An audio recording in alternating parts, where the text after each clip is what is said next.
At our last meeting on August the 9th, the documents that we had to read to prepare for the meeting were 675 pages long. So if you ever had a desire to serve on the Real Estate Commission, be sure you know how to read. At the Real Estate Commission, we've done away with the 800 number. So if you have that in your phone or have that memorized in your head, quit thinking about it. Most people use their cell phone to call anyway.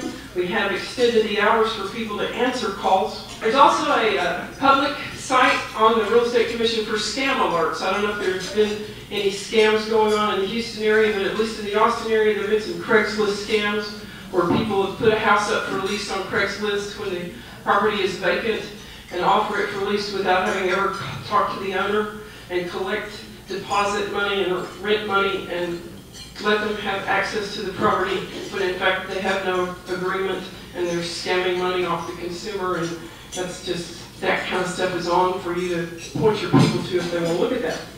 We've almost got our new computer system up and running, and there will be lots of changes that you, I hope, will appreciate when that happens. One of those changes will be for you to be able to not only check what you have taken for your education, but what you are missing in order to renew your license. And I know as broker managers, because that's what I do every day, is I answer that question sometimes. People say, I've taken this, what do I need to take? And I always say, heck if I know. And so you guys will all be able to look and see. 59% of our enforcement cases are less than 6 months old. That may not mean anything to you, but when I took a seat on the commission a little over 2 years ago, we had some cases that were 7 years old. And it was one of our initiatives to say, a consumer deserves to be heard a little sooner than that because they could have died. So we're down now, we have about 59% or less than 6 months. The oldest case that we have is 36 months old. We also are in a huge process of rule review. And I want to tell you that there are some things, of course, that regard our licensure that are done by rule, which the commission can act on. And then there are some things that have to be done by statute, which of course have to go through the legislative process. And most of you also know that for about the last 18 months, we've had 2 committees working, a broker responsibility committee and an education committee, to look at those 2 sort of key issues overall in a broad sense and create maybe some rules and some statutory suggestions to make broker responsibility a little more defined. All of the things I'm going to talk to you about that are proposed rules should be up in the Texas Registry as early as September the 3rd. Now what does that mean? That means there will be a time for you to read these rules, read all of them, I'm only going to talk about a few of them, and then make comments to the commission, because our action will not be taken until November the 15th at our next meeting. Now this would be unlike historically what we do in our industry, which is we don't do anything until the commission passes a rule, and then we complain about it to each other. So this time, I want you to read them and make comments so that we can make good rules. So here are some of the proposed rules. One is, in all advertising, that it would require the name and license number of the sponsoring broker. What a concept. License number being different. Sponsoring broker's name's always been true. And also to clarify and make conspicuous the requirements for the broker's name. And the proposal currently is that the broker's name on any advertising, any signage, any business card, any web page, anything else, be at least as big as the largest phone number on that media. So the microscopic company name would no longer be acceptable. You understand that? Okay. And I'm going to go over with you, if you'd like me to, in a minute, the proposed changes to the contract. You'll see one of those is to put another line on the back page for another person for the consumer to contact. Huge complaints into the Real Estate Commission about the consumers not being able to find somebody in charge to talk to about a problem. Sometimes you're the broker, you're the agent, you're the sales manager, you're everything. I get that.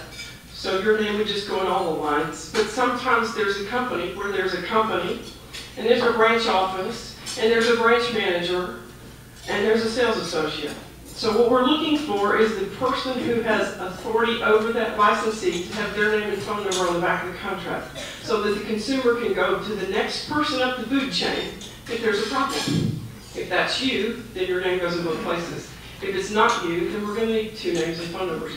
If you have a salesperson who has a corporation for the purpose of receiving their commissions as an IRS thing or a thing their attorney has recommended, the proposal is that any kind of corporation, partnership, limited partnership, anything the Secretary of State approves would also have to have a broker's license in order for you to receive a commission or advertise. Now, if you know the history of this, you know there have been 2 opinions, 2 letters of opinions from 2 different commissions over the last 10 or 12 years in conflict. The early one said what the rule change is. Then there was another one about 5 years ago that said, okay, we'll let them have corporations if they just get paid and don't advertise it, that aren't with a broker's license. You understand, as a salesperson wants to get paid in the name of a corporation, used to have to be a broker's license behind that. Then there was a time when there wasn't. We're going back by rule to say they have to be. Why? Some people object to this, I understand that. A whole lot of concern about property management issues. We have huge complaints at the Real Estate Commission on people practicing property management without a license, taking people's money, running away with it, doing really, really bad things to people that they shouldn't be able to do. So lots of rule changes around and surrounding property management. If you're in the property management business, read the rules.